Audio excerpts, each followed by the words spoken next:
Taste the Daily. தற்போது கிடைத்துள்ள அண்மை செய்தியை பார்த்துக் கொண்டிருக்கிறோம். சென்னை பழைய வண்ணாரப்பேட்டையில் சிறுமிக்கு பாலியல் தொல்லை கொடுத்த இளைஞர் போக்சோ சட்டத்தின் கீழ் சிக்கியுள்ளார்.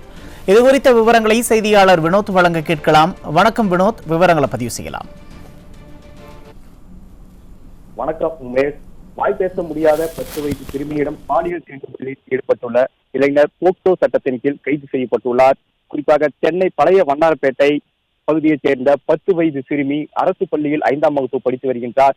கடந்த 11ஆம் தேதியன்று சிறுமி தனது தோழி வீட்டில் வாசலில் அருகே விளையாடு கொண்டிருந்த பொழுது அதே பகுதியைச் சேர்ந்த இளைஞர் ஒருவர் சிறுமியிடம் பாலியல் தீண்டலில் ஈடுபட்டுள்ளார். அதை குறித்து சிறுமி தனது தாயிடம் சைகை மொழியில் கூறியுள்ளார்.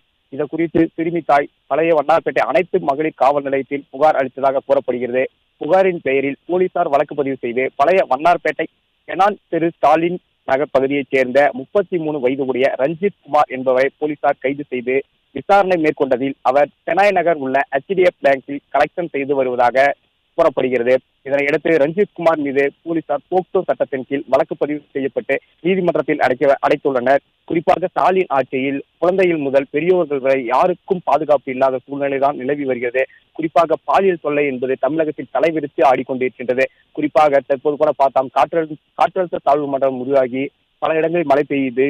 தமிழகமே தத்தளிக்கக்கூடிய சூழ்நிலை தான் தற்போது நிலவி கொண்டு இருக்கிறது. இந்த நிலையில் தான் பாலியல் கொடுமை என்பது நாள்தோறும் தினந்தோறும் போக்சோவில் கைது செய்வது தொடர்கதையாகவே இருக்கிறது. ஸ்டாலின் முன்னெச்சரிக்கை நடவடிக்கைகள் எதுவுமே எடுக்கப்படாதனாலே இது மாதிரி சம்பவங்கள் அரங்கேறுவதாக பொதுமக்கள் கூறுகின்றனர்.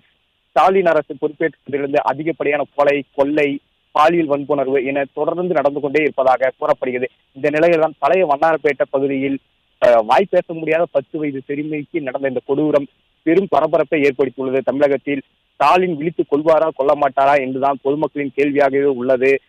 பொதுமக்களுக்கு கூட பாதுகாப்பு இல்லாத சூழ்நிலை தான் தற்போது வரை நிலவி வருகிறது. இவர்கள் ஆட்சி செய்கின்ற நிலை தற்போது இப்படிதான் நகர்ந்து கொண்டே செல்கின்றது. 2026 இவரது ஆட்சி நீடிக்காது என்று மக்கள் கருத்து தெரிவிக்கின்றனர். குறிப்பாக பாலியல் வன்புணர்வு என்பது அதிகரித்துக் கொண்டே இருக்கின்றது. இதற்கு முழுக்க காரணம் ஸ்டாலின் ஆட்சி முன்னெச்சரிக்கை நடவடிக்கை எடுக்காததே காரணம் என்று கூறப்படுகிறது. உமேஷ்,